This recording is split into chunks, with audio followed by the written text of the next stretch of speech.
genocide, what would it take for you to be convinced that there's no white genocide in South Africa? Well, I can answer that for the President.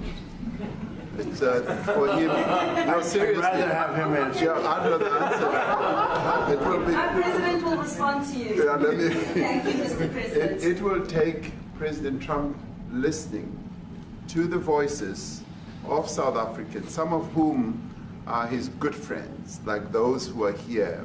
When we have talks between us on the around a quiet table, it will take President Trump to listen to them. I'm not going to be repeating what I've been saying.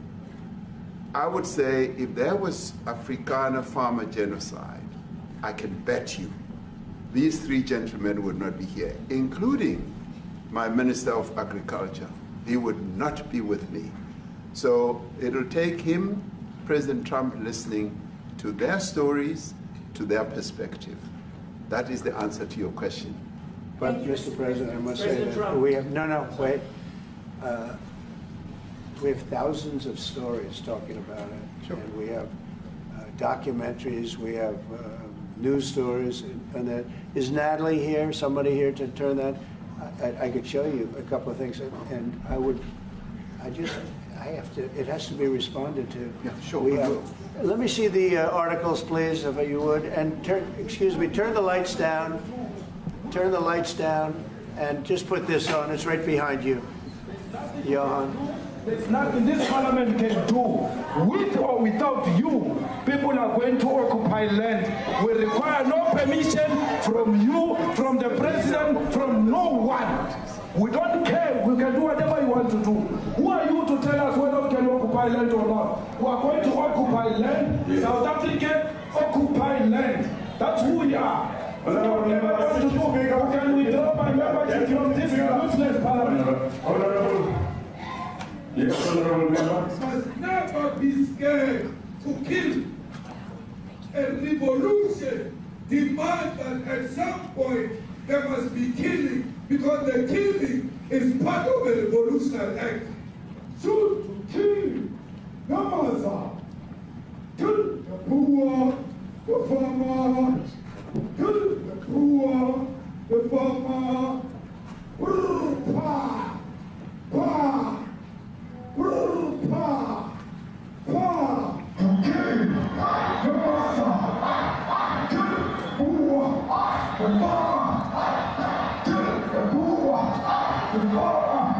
The mayor of D-Day in PE is a white man. So these people, when you want to hit them hard, go after a white man. They feel a terrible pain because you have touched a white man. Not because Mashaba and Suri will not be touched. They will be touched, no one. But we are starting with this whiteness. We are cutting the throat of whiteness. Shoot to kill, Namasa. Kill the brewer, the farmer. Kill the brewer, the farmer. Pa, pa, pa. Shoot to kill, Namasa. Kill the brewer, the farmer. Kill the brewer, the farmer.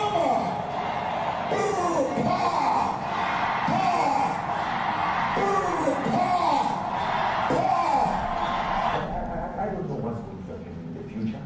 I'm saying to you, was not called for the killing of white people, at least for now. I can't guarantee the future. Yeah, but, I mean, you'd understand somebody watching that, especially as it gets shared on Twitter. They freak out. It sounds like a genocide on Twitter.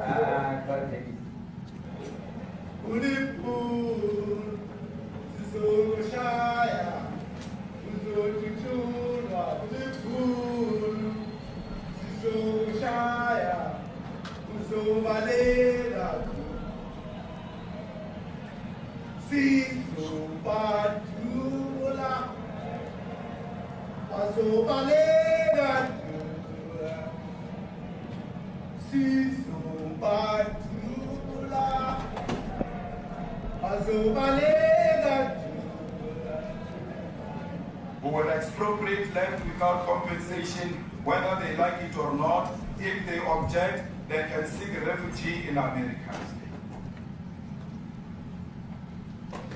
Now this is very bad. These are burial sites right here.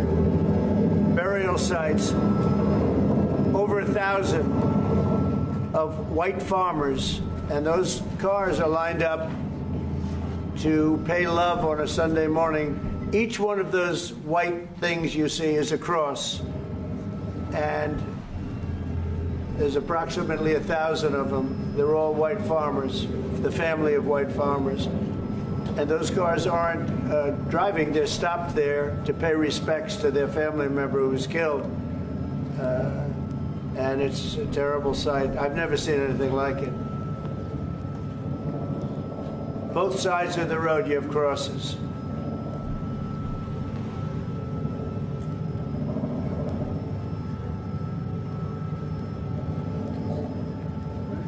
Those people were all killed. Have they told you where that is, Mr. President? No. I'd like to know where that is, because this I've never seen. But, okay. I mean, it's in South Africa. That's We need to find out.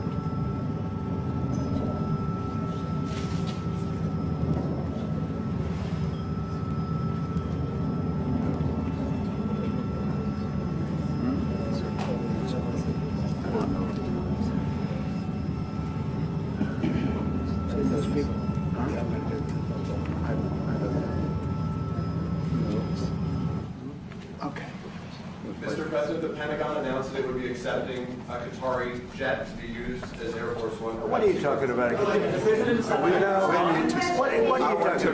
You know, you to get out of here. What does this have to do with the Qatari jet? They're giving the United States Air Force a jet, okay? And it's a great thing. We're talking about a lot of other things. It's NBC trying to get off the subject of what you just saw. You are a real, you're a terrible reporter. Number one, you don't have what it takes to be a reporter. You're not smart enough. But for you to go into a subject about a jet that was given to the United States Air Force, which is a very nice thing, they also gave $5.1 trillion worth of investment in addition to the jet. Go back, you ought to go back to your studio at NBC, because Brian Roberts and the people that run that place, they ought to be investigated. They are so terrible the way you run that network, and you're a disgrace. No more questions from you. Go ahead. Go ahead, talk about that. His name is Peter something. He's a terrible reporter. Quiet. That's my question now. Let's go. Thank you so much. President Trump, and it's also from ENCA in South Africa. Thank you very much. Thank you very much. What would you like President Ramaphosa to do about the situation that we've just seen on the screen? I don't know. Look, these are articles over the last few days. Death of people. Death. Horrible death. Death. I don't know. To pick anyone, white South Africans are fleeing because of the violence and racist laws. And this is all, I mean, I'll give these to you. No, so when you say, what would I like to do? I don't know what to do. Look at this. White South African couple say that they were attacked violently. President Trump, when will you go and see for yourself if it is? Well, I could do that. Look, here's burial sites all over the place. These are all white farmers that are being buried. And he asks about a jet that was given. You ought to be ashamed of yourself. You know, you are so bad. You're such a bad reporter.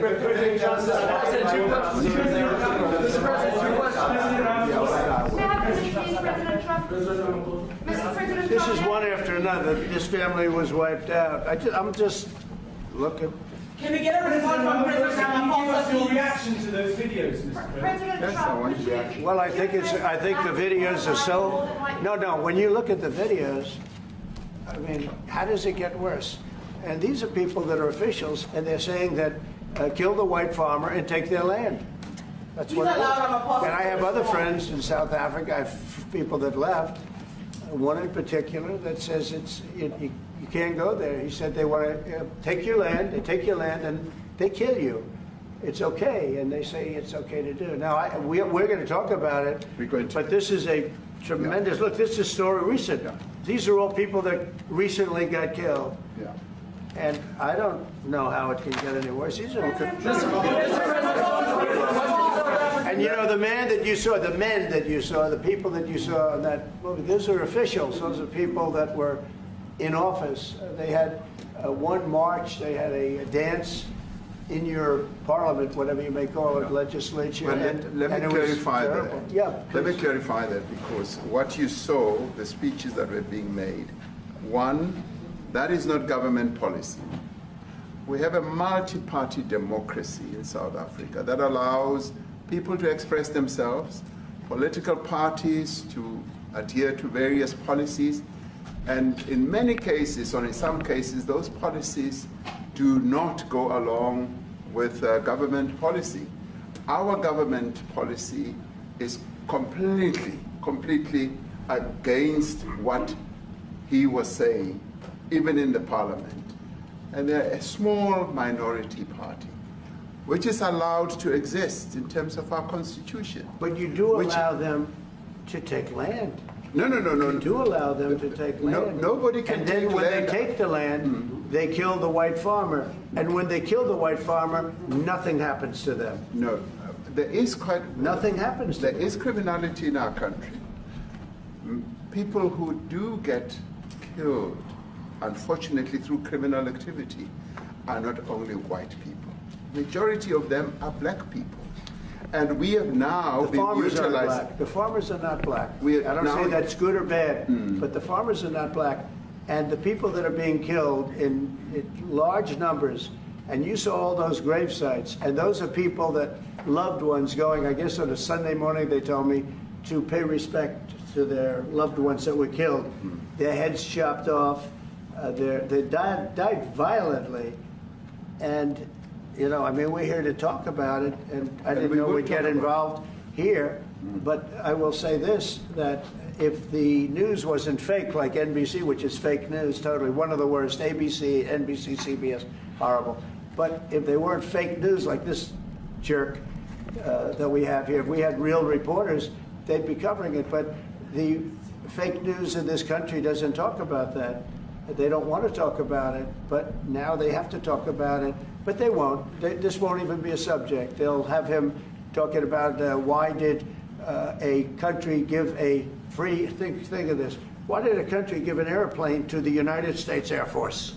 Okay? The United States, not to me, to the United States Air Force, so they could help us out, because we need an Air Force One until that's Air Force One, it's being built. 2 of them being built. But Boeing's a little bit late, unfortunately. So why did they give us a plane to the United States Air Force? That's what that idiot talks about after viewing a thing where thousands of people are dead. I'm sorry, I don't have a plane to give you. I wish you did. I take it. I would take it. If your country offered the United States Air Force a plane, I would take it. Okay.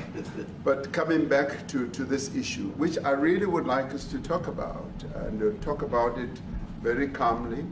We were taught by Nelson Mandela that whenever there are problems, people need to sit down around a table and talk about them. Well, there are problems. And this is precisely what we would also like to talk about, including, of course, trade matters, investment matters. So the issues that concern you as the United States. Those are all recent. Those are all deaths. Yeah, in many ways, I mean, one should say you are a partner of South Africa, and you are raising concerns, and these are concerns that we are willing to talk to.